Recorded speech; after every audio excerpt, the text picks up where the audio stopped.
রাজ্যের 5টি স্থানে একযুগে জেলা বিজ্ঞান কেন্দ্রের উদ্বোধন করা হয়।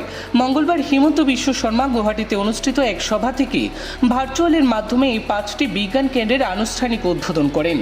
পরবর্তীতে প্রতিটি কেন্দ্রে উপস্থিত মুখ্য অতিথিরা রিমোটের মাধ্যমে এবং ফিতা কেটে কেন্দ্রগুলোর কার্যক্রমের সূচনা করেন।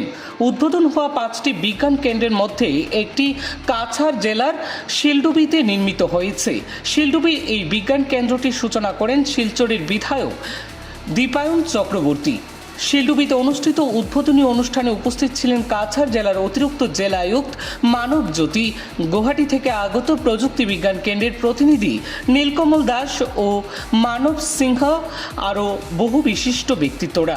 উল্লেখযোগ্য যে ছাত্রছাত্রীদের মধ্যে বিজ্ঞান শিক্ষার প্রতি আগ্রহ বাড়িয়ে তোলার লক্ষ্যই রাজ্য সরকারের এই বিজ্ঞান কেন্দ্রগুলি স্থাপন করেছে তার জন্যই।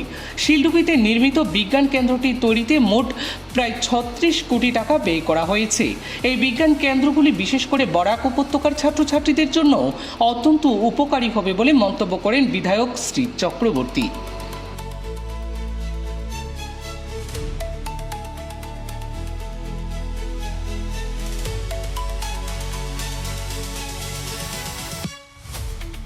যে মুখ্যমন্ত্রীর হাত ধরে গোটা আসাম রাজ্য 5 বছরের মাথায় যে কাজগুলো হয়েছে সেটা আমরা অনায়াসে বলতে পারি যে ভারতবর্ষ স্বাধীনতার পর প্রথম কোনো মুখ্যমন্ত্রী এই রাজ্যকে একটা স্বপ্ন দেখে এগিয়ে নিয়ে গেছেন।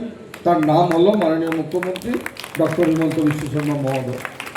আর তার উদাহরণ আজকে এই শিলডুবি গ্রাম। প্রত্যন্ত গ্রাম শিলডুবি, ভারতবর্ষ স্বাধীনতার পর থেকে এই শিলডুবির কথা আসাম রাজ্যের অনেক সরকার এসছে, কোনো সরকার চিন্তা করতে পারেনি। অনেক সরকারের অনেক মন্ত্রী রয়েছেন।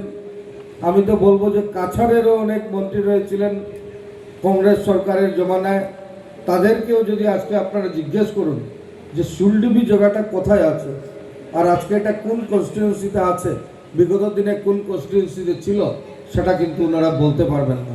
আর আমাদের সরকার, মাননীয় মুখ্যমন্ত্রীর সরকার আজকে এই শিলডুবিতে কি দিয়েছে, district science centre and planetarium আজকে এনে দিয়েছে। ভারতের সব মানচিত্রে আজকে আমাদের এই শিলডুবি অঞ্চল আজকে ভারতের মানচিত্রে জড়িয়েছে। এটাই মাননীয় মুখ্যমন্ত্রীর সরকারের কাজ। তার জন্য আমি সকলকে করতালির মাধ্যমে এখান থেকে মাননীয় মুখ্যমন্ত্রীকে ধন্যবাদ জ্ঞাপন করার জন্য আহ্বান রাখি। বন্ধুগণ, এই সায়েন্স সেন্টার শুধু শিলডুবি না, শিলপুরি না, শুধু আমাদের কাছাড় না, বরাক উপত্যকার 3 জেলার থেকে যারা আমাদের স্টুডেন্টরা রয়েছেন আগামী দিনে তার বেনিফিট পাবেন, আমরা আজকে অনায়াসে বলতে পারি। আর আগে শিলপুরিতে আসতে হলে এমন একটা পরিস্থিতি ছিল, রাস্তাঘাট ছিল না। করুণ পরিস্থিতির জন্য আমরা ঘর থেকে বেরোনোর সময় চিন্তা করতাম যে কখন গিয়ে আমরা শিলপুরিতে পৌঁছবো। সেটা শিলচর থেকে, করিমগঞ্জ থেকে আর হাইলাকান্দি থেকে আসা তো অনেক কষ্টের ব্যাপার ছিল। আজকে আমরা গর্বের সহিত বলতে পারি মাননীয় মুখ্যমন্ত্রীর নেতৃত্বে এই যে রোড ইনফ্রাস্ট্রাকচার যেটা আজকের দিনে হয়েছে, তার জন্য আপনারা সবাই জানেন যে শিলচর থেকে এখানে আসতে আমার লেগেছে 20 মিনিট। যদি ট্রাফিক জ্যাম থাকে সেটা অন্য বিষয়, কিন্তু শিলচর রামনগর থেকে আমি 20 মিনিটে এখানে এসেছি। হাইলাকান্দি বা শ্রীভূমি অঞ্চল থেকে যদি আমরা আসি তাও ম্যাক্সিমাম আধ ঘন্টা 1 ঘন্টার মধ্যে আমরা আজকে শিলপুরিতে পেয়ে যাচ্ছি।